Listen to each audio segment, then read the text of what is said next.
Hello and welcome to the Scale Tool Quick Start tutorial. We'll cover the basics of how to use the Chaos feature, create scale prototypes, and browse the scale catalog. The purpose of the Scale tool is to expand the number of scales you use so that your music sounds more unique. Notes from scales are the building blocks of melodies, chords, guitar solos, and so on. But many musicians only learn the most common scales, like the major scale. As a result, a lot of music sounds, well, kind of common. If you want to distinguish yourself from other musicians and write songs that sound special, you'll want to learn a few new scales. So to get started quickly, just click the big yellow Chaos button. ProtoMusician will create a pair of scale prototypes in the grid area. Each scale is represented like a staircase of notes going up in pitch. The reason two scales are created is so they can be compared, so you can feel the difference. It would be harder to hear unique qualities of one scale if it was just played alone. You might want to compare new scales that you explore to a scale you're most familiar with, such as a major scale. You can also build scales yourself in the prototyping grid by checking and unchecking notes. And there's a catalog of scales as well that you can browse through. So exactly what is a scale? A scale is a set of pitches that starts on any note and ends on the note with the same name an octave higher. Let's use the staircase analogy.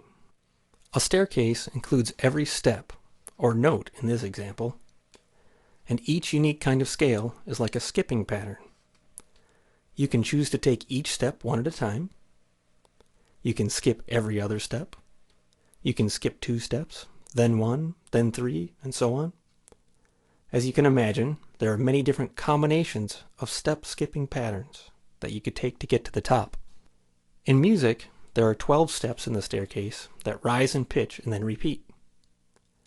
The 13th step is considered to be the same as the first note because it sounds the same, it's just a little bit higher. For now, let's just accept that convention. Now there's some important history that we should touch on to clarify some naming conventions. A long time ago, 7 of the 12 notes were chosen and named A, B, C, D, E, F, G. In more recent history, someone came along and decided they wanted to add some more notes in between the letters. Those new notes were named sharp or flat, depending how they're used, and a couple of those betweener notes sounded funny, so they left out the ones between B and C and E and F. So now we have 12 steps or pitches total to work with, and we're all happy, for now. If you play all 12 steps without skipping any, you'll be playing what's commonly called a chromatic scale, and it sounds like this. Some people like to include the 13th note because it feels more complete, but that step is technically a repeat of the first one. Now let's say you're in a hurry to get to the top and decide to skip a few steps along the way. If you skip steps 2, 4, 7, 9, and 11, then you've made a very popular scale pattern called the major scale.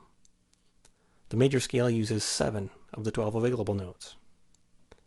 The step numbers can be converted to letters like this if you start on A, and compared to using all 12 steps, a major scale sounds like this. To clutter things up a little bit more, some other musicians decided that the major scale was the most important one, and that every other scale was like it but different in some way. So they decided to do away with the 12 steps and just count the 7 steps of the major scale.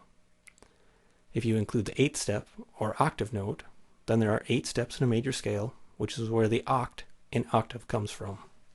Being further dissatisfied by the numbers and letters, yet other musicians came along and decided that the steps should be assigned a 2-letter syllable, which is supposedly easier to sing and makes memorizing scales more natural. This method is called solfege, or psalmization. And if you take away steps 2, 4, 7, 9, and 11, you're left with do, re, mi, fa, sol, la, ti, do, which you probably learned in elementary school as the major scale, the same one we've been talking about. But we're not done yet. Music theorists like to give the notes yet a different set of names, which are unison for the starting note, major second, major third, perfect fourth, perfect fifth, major sixth, major seventh, and octave. And then the missing steps are filled in with minor second, minor third, diminished fifth, minor sixth, and minor seventh. And some of the notes have other names too, such as tritone instead of diminished fifth and augmented fourth. These names are used more to describe the distance between the first note and the other notes in the scale than to describe the steps of the scale, but the two methods are related. More recently, with computer technology, the steps of the scale are often just named 1 through 12. It really doesn't matter what you call each step. What matters is that the unique skipping pattern is what distinguishes one scale from another. And what really matters is how the scale sounds to you and how you might use it to create a song. All of the possible scale patterns are cataloged in ProtoMusician, and we're simply going to use the clean 12-step numbering scheme. And as it turns out, there are exactly 2,047 unique skipping patterns you can take to get from one note to the top of the scale. For example, if you have long legs, you can skip all the way to the 12th note, turn around on the octave note, and take a big step back down. Not that exciting, but it's still a legitimate skipping pattern, and it sounds like this. That happens to be scale number 11 in the catalog. Or if you skip the 2nd, 4th, 6th, 11th, it sounds like this.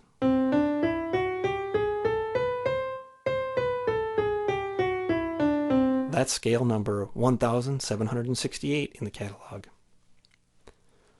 Or if you skip the steps 2, 4, 7, 9, and 11, it sounds like this.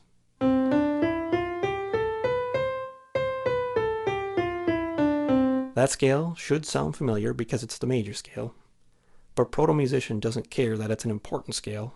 It's just number 1360 in the catalog.